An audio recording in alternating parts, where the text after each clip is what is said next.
Welcome to the Money Insights Podcast, where high-income earners come to learn wealth-building strategies that will take them from high income to high net worth.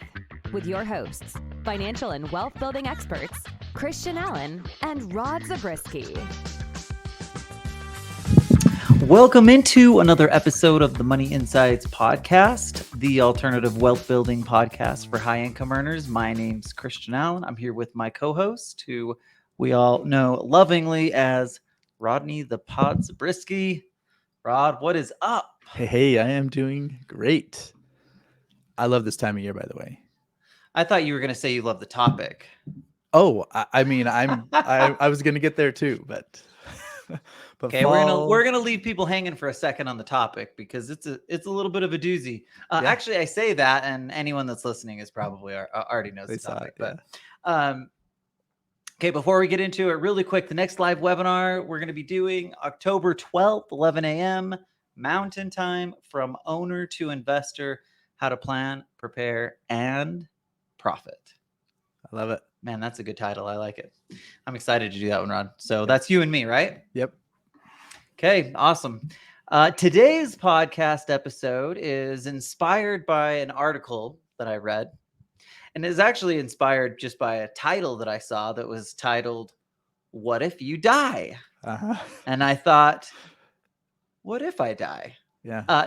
Well, because of the industry that we're in, like I kind of thought of I think of that relatively frequently, but not just for myself, but for other people. So today's topic, Rod, is what if you die physically, but what does it mean financially?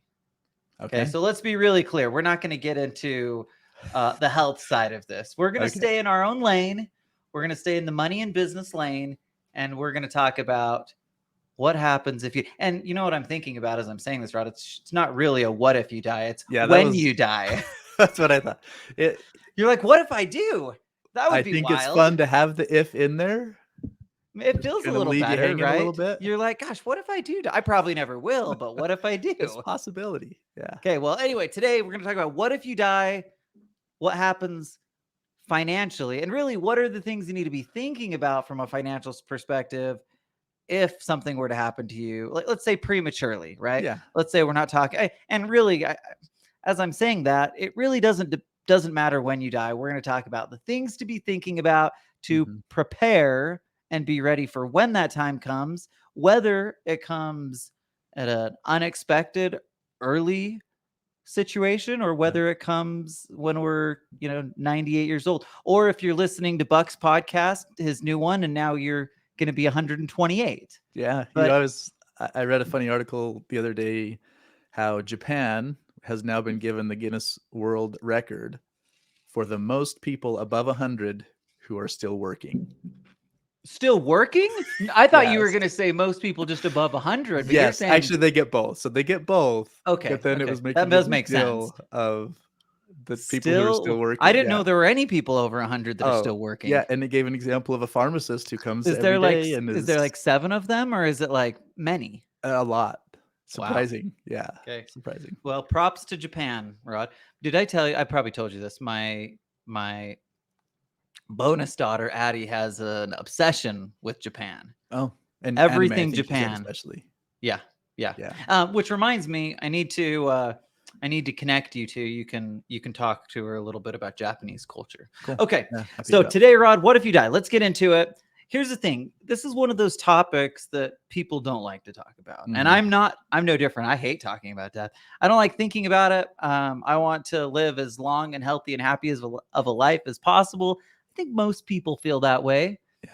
And yet we all kind of know that we actually should be at least planning, preparing, thinking about it. Right. Yeah. So today we're going to do that. But again, we're going to focus on the financial aspects of it. And some of it, like, you can kind of spin this to a more positive direction when you're thinking of it in terms of how to produce generational wealth. Yeah. Right. So, like, it's interesting in the financial space, we oftentimes are thinking about what happens if we die, but we usually are talking about it in terms of creating this wealth for the next generation and less about, like, the morbid part of it. Yeah. So today we're going to kind of roll with that same idea. Okay. Sweet. I do think the topic's really important, Rod, because there's a lot of issues that people don't typically think about that need to be considered so that you leave your family the people you care about, charities, whatever it is, leave them in the best situation possible. So for that reason, we're going to hit on it. Okay, Rod, we're going to start by talking about some of the estate planning basics. Okay, so why don't you kick us off and talk a little bit about what are the things we ought to be thinking about from an estate planning perspective? Yeah. So the most basic level is a will. And a will is basically just a document that says who receives my stuff when I die. Right. Yep. And you can write that thing out on a hand piece of paper if you want. It's totally valid. Yep. I wouldn't encourage that, but you could do it. Yep.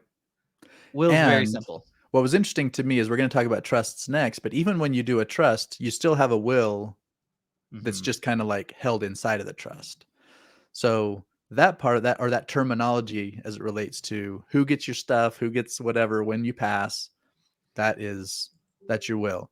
So now what happens is if you have a will but you don't have a trust, is that the court has to get involved in order to pass all of the assets over to your heirs. So in other words, I mean, there are some things like if it's your baseball card collection or whatever, I don't know, unless someone you don't think that's going through really probate? feels strongly about that, then you just hand it off. But if it's like a bank account or something, it's in your name, it has to be changed into someone else's name. Well, that can't happen unless there's a court order alongside the will to make that happen, right? So what you're saying is that's important. Yeah. And that by itself is reason enough to go get a trust, because the number one, you have to have a judge who says, yeah, I agree this will is legitimate and everything gets passed. And then they ask for, is anyone who wants to challenge this will? And so obviously if someone does, then that delays the process, etc. So depending on the state you live in, it could be 6, 9, 12 months from the time the person passes until the assets actually get changed, change hands, which could create a lot of problems, right? The one that comes to mind is just liquidity. Like if there's maybe a business that still needs to be run, or there's real estate that still needs to be handled, and some of those liquid assets are tied up and you can't get to them until the judge says so, then you could run into some real problems. Even just bills that need to be paid, Rod. Right. Like it could be anything. So, okay. So what you're saying though, is by making sure that you create the combination or have the combination of your will and trust in place to kind of define those things, then we can pretty easily avoid it. Yeah. Because what the trust does is it's a legal entity that basically kind of mechanically makes those things happen, and it doesn't have to be a judge that comes in and creates the court order for these things to change hand. The trust gives those instructions, acts on behalf of the deceased person to allow them to change the bank account or the real estate or whatever, so that the ownership can be changed. Okay, so we have revocable trusts, we have irrevocable trusts. What's the difference, and why would either of them be useful? Sure. So revocable trust is going to be something where I'm the one who's creating the trust. It's my assets. I'm passing them on to my kids or a charity or whatever. But I want to keep the control. I want to be able to directly make whatever changes I want inside of the trust. I want to be able to revoke it. That's kind of where the word comes from. Get rid of it completely or not. And that's all in my hands. I'm setting up the trust, or in other words, what they call the grantor or settler. That's the one who's setting up the trust. And I'm also the trustee who carries out all of the directions inside of the trust, at least until I pass. Okay. That's a revocable. Okay. If it's irrevocable, then if I'm the one setting it up, I'm the grantor. I'm putting assets inside of that trust. But what I'm doing is I'm moving those assets out of my estate. They're now exist inside of the trust. I still have say in terms of who gets to be the trustee and things like that, but I can't make changes to the trust, to kind of the terms of the trust unilaterally. like I could if on the revocable side. So again, I can still call a lot of the shots, but I'm not directly doing those things. There has to be an arm's length between the transactions. So if I'm buying or selling real estate, and if the trust is buying or selling real estate or anything it's doing, I'm not enacting that. I have to have a trustee that actually does those things. Okay. So really simply, revocable trust and irrevocable trust basically is the factor is who has control. Mm-hmm. Where's the control at? Right? Yeah. So then you might say, well, why would I give up control? And the answer is, like I mentioned, you're moving it outside of your estate. So for estate tax purposes, estate planning purposes, those assets are no longer inside of your estate. They're not subject to the estate tax exemption, all those kind of things, because it's not even a part of my estate anymore. That's the reason why someone would choose to do that. Yep. Okay. So put simply, let's say that I have a $50 million estate and I'm, dealing with estate tax issues.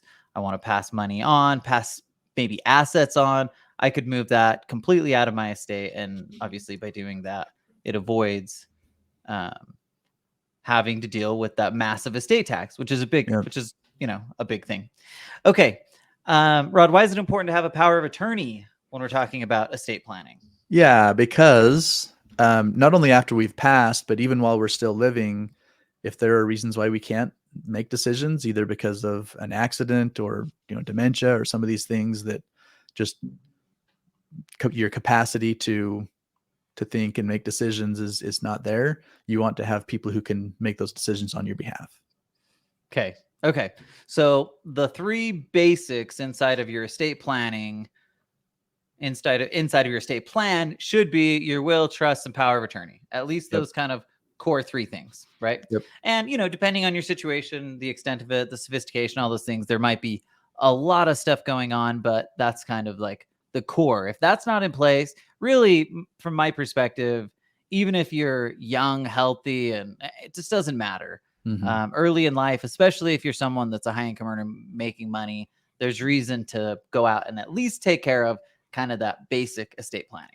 Yeah, and a big piece on that too. Again, this is not necessarily on the financial side, but it's what happens to our kids if Jody and I both go. That was also a big part of the trust and what, that's a good point. So a lot of these things that we talk about are intertwined. We're going to talk a little bit about family dynamics as we get into this conversation. But to your point, Rod, they all kind of flow in and out of each other, right? If that makes any sense. Like a big part of this, it's almost like the things that we're going to be talking about from here on out are all part of a quality estate plan. Mm-hmm.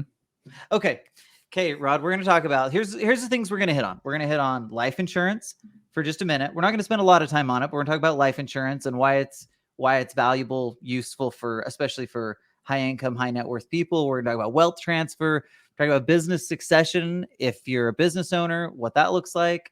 We're going to hit on the tax implications, and we're going to talk about what it looks like to involve family. And then finally, we'll hit on healthcare directives briefly. Okay.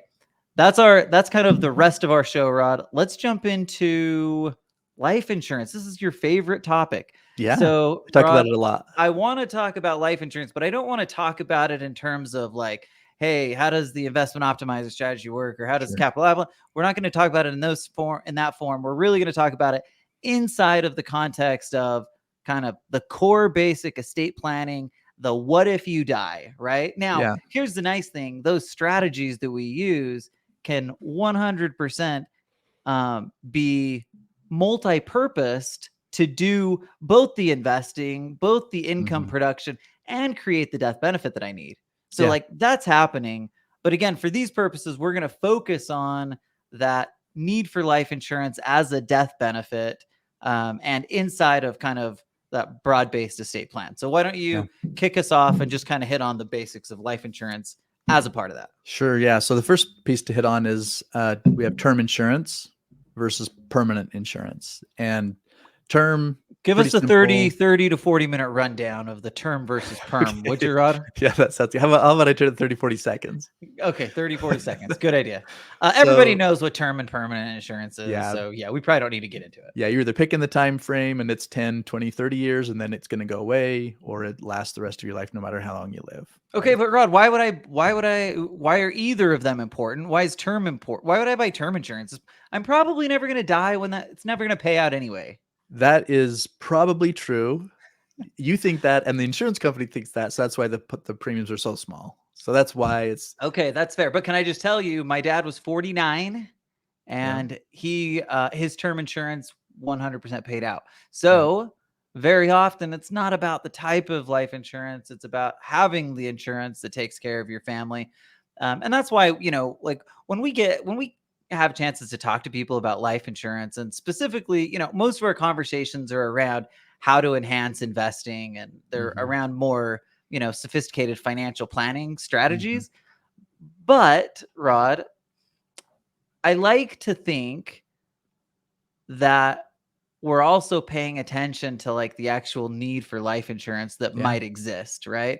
And so many cases we'll have people, we had Buck talk about this on his show that you and Brennan were on just this past week, talking about like the massive amount of convertible term that he has. And we see a lot of that. So anyway, it's kind of a little bit of a rant here, but my point is just to suggest it doesn't matter what type of insurance when you die. Nobody cares, right? They just care that they have the death benefit and it's tax-free and creates the liquidity and what, covers the things they need. Yeah. And what's interesting about what we do is people will often assume that we are anti-term because we like permanent insurance. Can I just tell you, the whole idea behind term versus perm is really a jackassery conversation. That doesn't even make sense, but that's how I feel about it, Rod. It really doesn't make sense because both have their place. Like I say this about most financial products have a valid place. Not all of them. There are a few that you're like, whoa, what happened on that one? But most of the time it gets created because someone or the government or some entity sees a need, something that needs to be provided for. Well, it's really easy to see if you're like not completely pig-headed. Like it's really easy to see the value of both types of insurance. If I'm 72 and still need insurance, well, my term insurance probably isn't going to be there. It's probably not going to be affordable. So like that's probably not a good solution there. Right.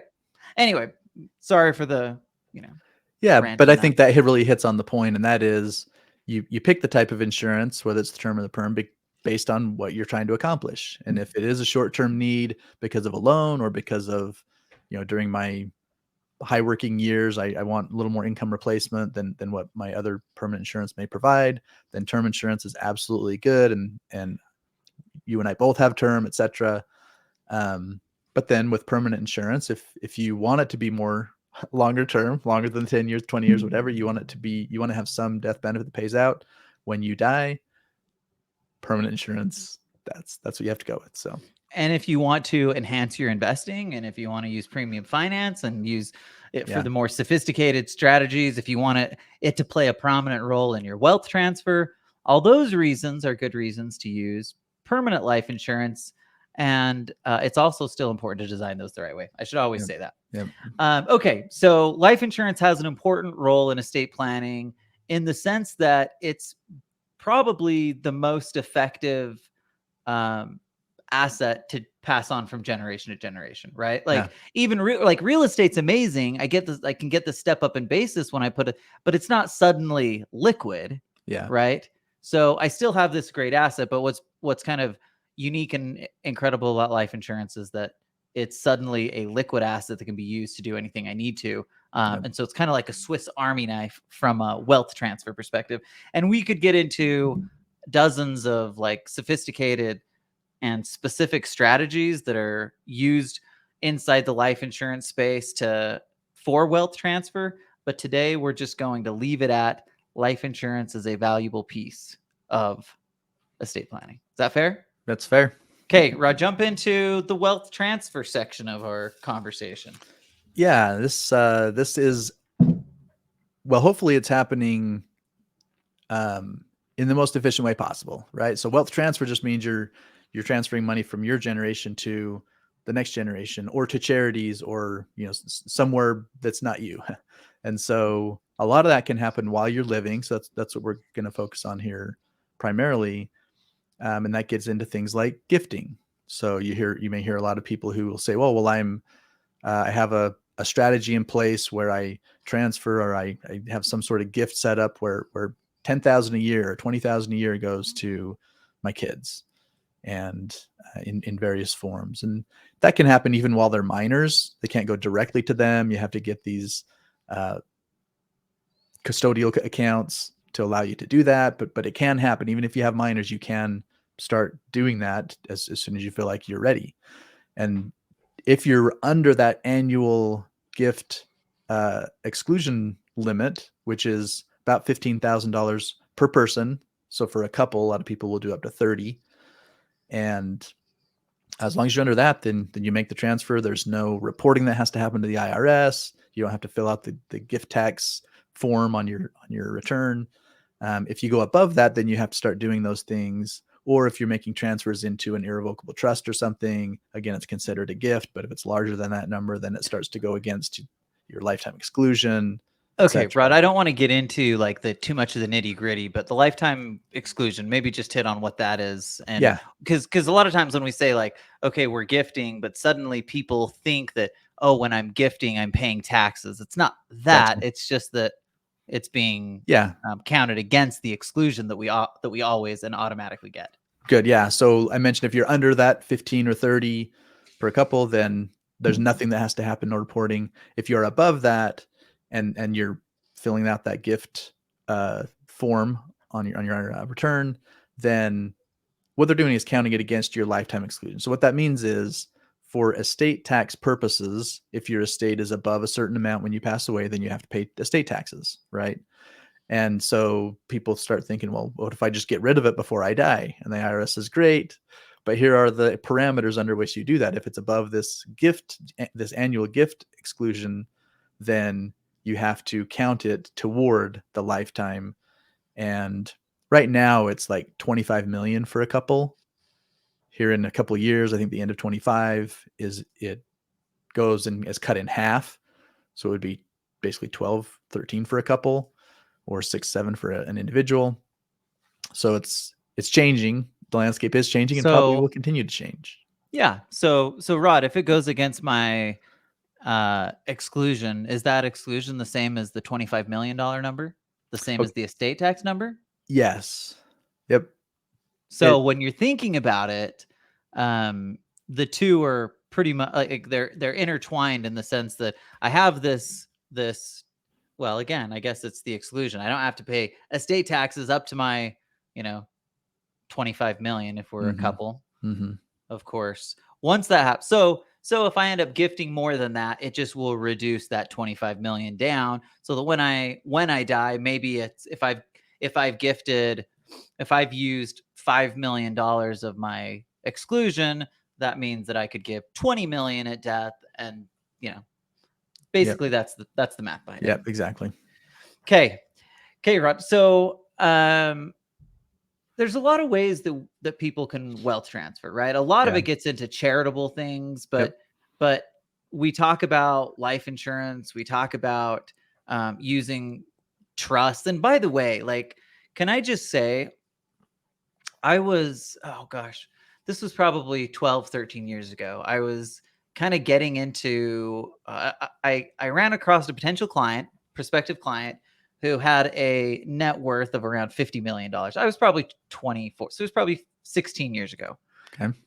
Pretty new in the industry, just kind of, trying to get my feet wet. I knew a little bit, enough to be dangerous, but not enough to feel confident doing something with these people. And so I brought in a local planner who had a reputation of being really, really good. And their strategy was basically like zero tax plan, or okay. I don't know what the right word is, but basically get them to a level where there's zero estate tax, right? Okay. That was the goal. And one of the things that that surprised me, like significantly surprised me, was how much can be done through strategy in conjunction with things like gifting and trusts, right? Before, like it was pretty shocking. They were able to take this $50 million estate down by, I don't know, it was like $30 million just by doing the right things from a legalese standpoint in their trust document. So anyway, I just say that to suggest that, like, oftentimes we put these things off thinking like, oh, it's going to be a pain, or like maybe I'm not going to get the result that I want out of it. But my experience is that there is a huge amount that can be done across the board as it relates to wealth transfer. Okay, so a lot of times we talk about gifting, right? Gifting, charitable things. Those are probably the most common. But it could really be anything. I mean, real estate's a big one. Even like educational accounts. Like we have that on our list here, Rod, but that's probably not something we see a lot, especially since we just told people in our last pod to avoid 529s. Yeah. But technically speaking, right, you can pass 529s, you can pass your IRAs. They have been making it a little more painful to pass IRAs recently, but certainly all of those things are available to you. Okay, what else do you want to talk about as it relates to just being aware of and thinking about what needs to happen from a wealth transfer perspective when you die? I think as it relates to the charitable giving, one thing that is really key is, I think a lot of people assume that if I'm doing that, I have to give up the asset. Like if I want to get the benefit, I have to give up the asset. And I mean, obviously that is an element of it, but that's why we often get involved in situations like this, because you want to be efficient from a tax planning standpoint, but you also don't want to disinherit your kids at the same time, right? Right. So you can replace the asset. Yep. You can do a lot of that charitable giving and then replace it with life insurance outside of the estate in an irrevocable trust, so that the kids still get theirs and you're very efficient from an estate tax standpoint.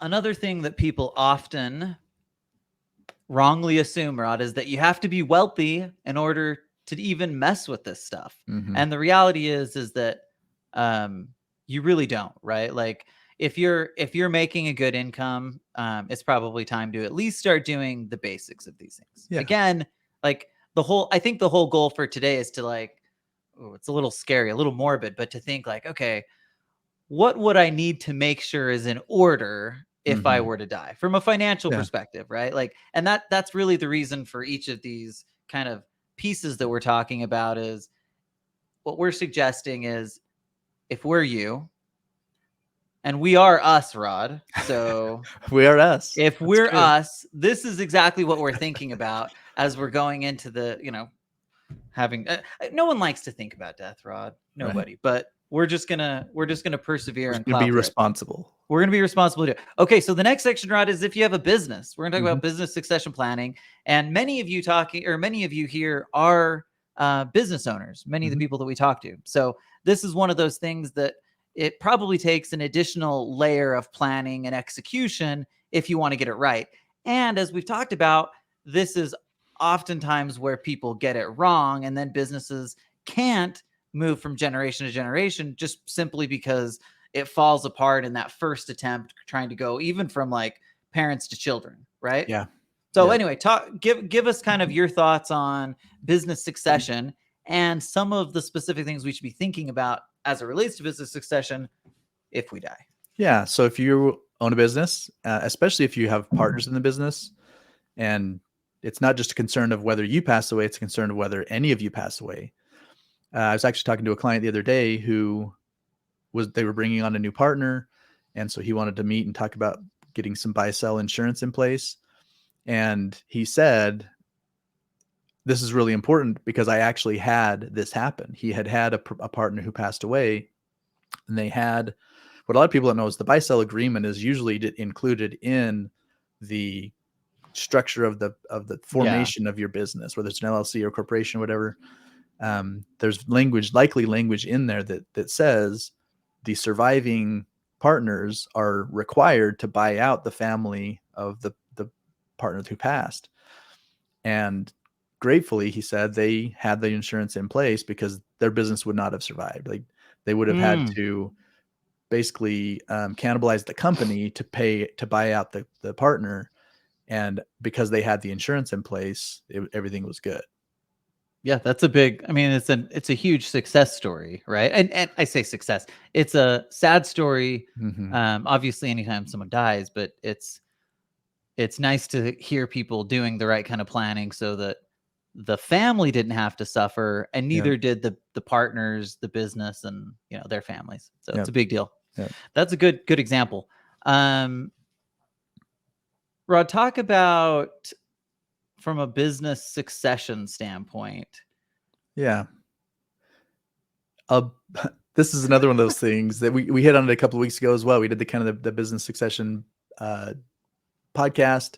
A lot of people, they're just trying to make their business survive today, right? Or thrive, want to get it to where it's thriving.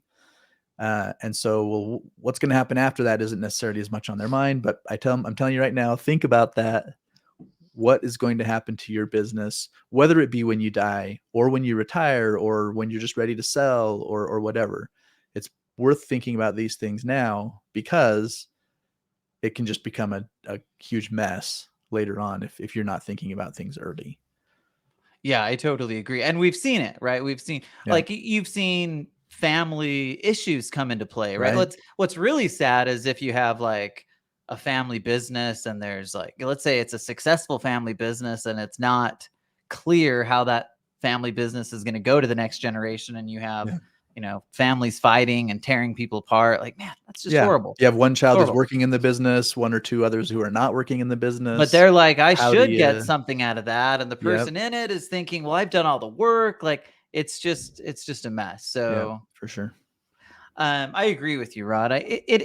But can I just tell you, I do understand for people, especially early in the business, it's really hard to spend much time on this. But the nice thing is you don't have to spend a lot of time just doing some really basic stuff, right? Like you can knock it out with an attorney in an hour or two and have the kind of core stuff that you need so that you're at least protected. And then as you become more successful, you can mold that into a more sophisticated plan. But at least at that early stage, just be thinking about it. Keep the end in mind. Yeah, and pace yourself. You can't take all of this on at once. So just start picking them off. Get your trust going. Get some life insurance. Get some of these things. If you're business owners, start having those conversations. But so you whittle away at it over time, and over the course of 6 months, a year, you can accomplish a lot if you're focused on doing that. Interesting question for you, Rod. Okay. You've talked to many people, many business owners over the years. What percentage of people would you say currently have a funded buy-sell, which just means that, okay, so I should clarify that question. So you talked about earlier how buy-sell agreement often is just built into the articles of incorporation in a company. That part of it is pretty hard and fast. We almost always see that. What oftentimes isn't the case is that there's actually a way to execute that plan with money. So when I say funded it, I'm just suggesting in addition to the articles of incorporation, they've planned enough so that they can actually do something with it. But my experience, I want to get yours first. Okay. What percentage, if you were to guess, based on your experience, people actually have done something with that? Somewhere between 10 and 20% would be my guess. That's higher than I was expecting. Really? I was going to say like 5%. It is at the place where every time I hear it, that it's there, it's a surprise. It's like, oh, wow, good job. Like this is great. You're kind of bucking the trend a little bit here. Yeah, it really is. And so that's why we bring it up, just because it's so uncommon. It's such a challenge. And of course, like if you're a business person, like it will derail it. It can and will derail your business. Yeah. Even if you're not the person that suffers, let's say it's death or disability, like it can still derail your business and your career. Yep. Okay, Rod, let's shift and talk a little bit about everybody's favorite topic, taxes. It's like like I talk about, it's like one of our closest companions as high income earners. So we might as well become good friends with it. We're going to talk specifically about the tax implications if you die. And maybe I'm just going to say when you die, Rod. Every time I say if, I'm like, pretty sure I'm going to die. So how about the tax hope. implications when you die, Rod? Okay. Federal estate taxes, state taxes, gift taxes. We got all sorts of income taxes, like all sorts of taxes, Rod. What are we going to do with all these tax implications of dying? Yeah. So we talked a little bit about kind of the high level in terms of estate tax exemptions and gifting and things like that. And the fact is that if you pass away and your estate is anywhere above that exemption, so again, let's just use the 25. If your estate is worth 40, then the first 25 is exempted, but then the other 15. Okay. Whoa, I had an accident, Rod. Knocked over my water. Sorry.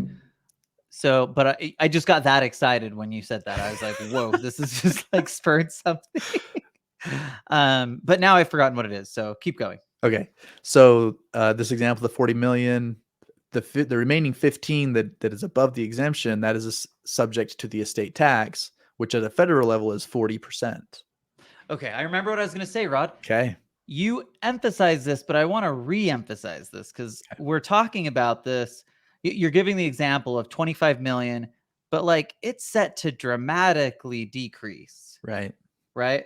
And when is it? 2 years from today? 2 years I from think now? it's the end of 25. Yeah. Okay. So, and I don't have the number in front of me. Do you remember what it is? It basically cuts in half. So cuts in half. Okay. So and the reason I want to bring this up is because if I'm me, and I am me again, I'm thinking with my $40 million estate, I'm not thinking, okay, 25 million is good.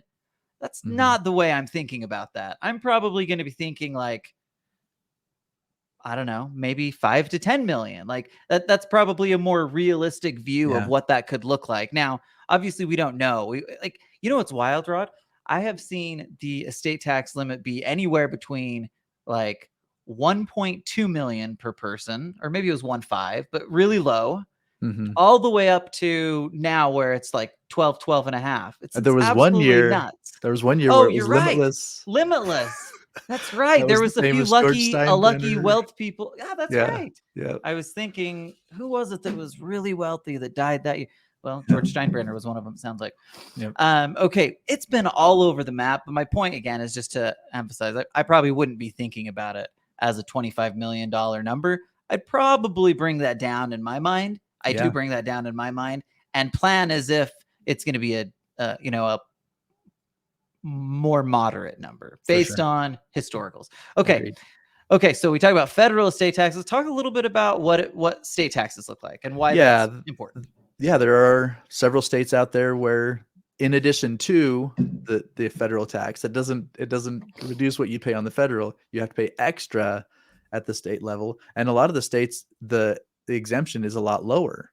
So you might be even at the 25 or the 12 or whatever, the 5, and be at 1 or 2 in your individual state. So yeah, it is so funky. I don't keep up on this from a state to state basis unless we're like actually working on a case and need to deal with it. Yeah. But it seems like years ago we were dealing with this and there was someone from New Jersey, and it was just the state tax, if I remember right, was just ridiculously low. And so now you're like, okay, we're going to plan from an estate perspective, from a tax perspective, and we've got all these taxes that are happening after this point. Now, the overall estate tax, the federal estate tax was lower at that time too, but like there's this gap, and it just becomes like a little bit overwhelming, right? But again, it's easy to have advisors who know what they're doing that can really easily put this stuff in. We don't want to overcomplicate it. Right. Okay. So state taxes are usually somewhere in the like 5 to 7% range. Is that fair? Yeah, sure. Yep. And then if you're in like Texas or Florida, man, you're living the good life. No state. Oh, wait. Is that they don't have state income taxes. I was thinking of state taxes for a second and got a little bit discombobulated, Rod, but I don't know on the estate tax. I would say more states do not have them than the ones that do. Okay. So if you're lucky and you live in, like I said, New Jersey, I think Maryland does, California, then you get an extra bonus estate tax. I'm a little bit rusty, Rod. It's been a few years since I was meeting with people, and I've forgotten my state law, my state tax law, like I ever knew it by state. Okay, so those are some tax implications to be thinking about. Obviously, when we talk about estate planning, that's like the biggest one, right? Most often, we're talking about liquidity and making sure our family's okay, but most often we're saying like, what's the liquidity for? Well, could be to, and most likely is to pay whatever that estate tax bill is. Yep. Yeah. And before we leave the tax implications, we also have to talk about, because you'll have like income taxes and other things like that, capital gains taxes. So like we often talk about with real estate, you have this step up in basis that when you pass it, you get the step up, and which means if I paid 100,000 for the property and it's now worth $1 million, I die, the basis is no longer 100,000. It's now $1 million. So if my kids turned around and sold it the next day, there would be no capital gains tax on it. Rod, I just inherited some real estate from my grandpa who passed. Oh, he passed. I didn't hear about that. He was 96 years old. He passed. I guess it's been a couple months, and I haven't technically inherited, but we haven't gotten it yet. But anyway, it is kind of nice. Can I just tell you to get a step up in basis? Yeah. He's got a bunch of these fourplexes near BYU's campus. Okay. And they've just like killed it over the years. Yeah. So, and anyway, I'm sure a very low basis. Excited about that. And a very low basis. Like probably, okay, so I'm thinking that the fourplexes are probably worth like 700,000 or 800,000 each now. Okay. Something like that. They're older, right? But I think he probably bought them for like $30,000 to $40,000 or something like that. He held on to his own house, Rod, for something like 70 years. Wow. 70 years. That's he lived amazing. In the same that he and my grandma lived a long time too. She was 93 or 94. So wow. Anyway, Rod, the point was just to say, other than that I love my grandparents, excited about the whole step up in basis thing. And that can be a part of tax planning as it relates to, not can be, it probably is. Like I always tell people, the best asset to move to the next generation is life insurance. The next one is probably real estate. Right. Just because of that huge benefit.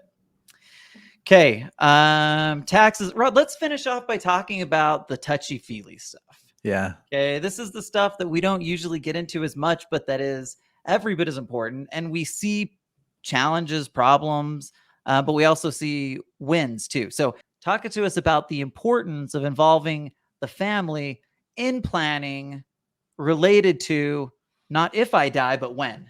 Okay. Sounds good. Yeah. Involving the family is huge on a bunch of different levels. Like we could spend another 30 minutes just on this topic. But the point is that if the family doesn't know what's going on and then you pass, that's where personally I've seen the most issues come up. Oh, I've got a it's all a mystery story. Until mom and dad pass, and then all of a sudden the kids are like, okay, what's going to happen now? And all the surprises come up and chaos erupts. Rod, is this a real story that we heard together, or am I telling a story that's like secondhand? You have to tell me. Let's hear it. Yeah. Okay, so I can't remember. It's been a while, but somebody told me, or I heard somebody tell somebody else. Okay. That a story of a family who just a couple, they had like 6 or 7 kids, just normal family. Dad passed away, and I don't remember the age or anything, but it was like a decade later that they were in the shed of their house in the back, and they found this life insurance policy like roped up inside of a jar. Oh, wow. And it was, and again, it wasn't huge. I think it was like $70,000 life insurance policy, but this family was like really struggling. They didn't have the things that they needed. And again, $70,000 50 years ago was a lot more than it is today. Right. Yep. So anyway, and I don't know, I'm trying to remember if that's like a personal story. This is weird that it doesn't sound familiar to me, so this is okay. Well, I feel like it was in my beneficial days. So like really early on, but again, I don't want to like make any declarations that are untrue. So it could be a secondhand story. But the point here, Rod, is that like, can you imagine being a family who could have had things in order, but just because they were totally clueless about what was there, like it created a real challenge for them. So while it's a good story that they found money, and the insurance company absolutely did pay that money out to them, they still had to struggle for many years in a situation that could have been a lot better for them. Yeah. That's so involving the family, really important. Absolutely. And again, on a lot of different levels, probably the biggest thing that I hear most often is, I don't want my kids to know what we have unrealistic expectations or whatever about what they should have, right now. And then secondly, I don't want to spoil my kids by leaving a bunch of money to them. So some combination of those two. Well, while I can respect people who have those opinions, maybe I can give a little bit of a different angle to it. What if while you're living and while you're figuring these things out and making cool things happen, building your wealth, you involve the kids, you involve the family in doing that, so that together you understand what it means to grow wealth, what it takes to grow wealth. So there's an appreciation, there's an understanding, so that when you pass, you're passing on not just the wealth, not just the dollars that they can go potentially blow, but a culture of whatever your values are as it relates to building the wealth and what it takes to do it and what you're going to do with it. Rod, I want to talk about financial literacy. Yeah. Because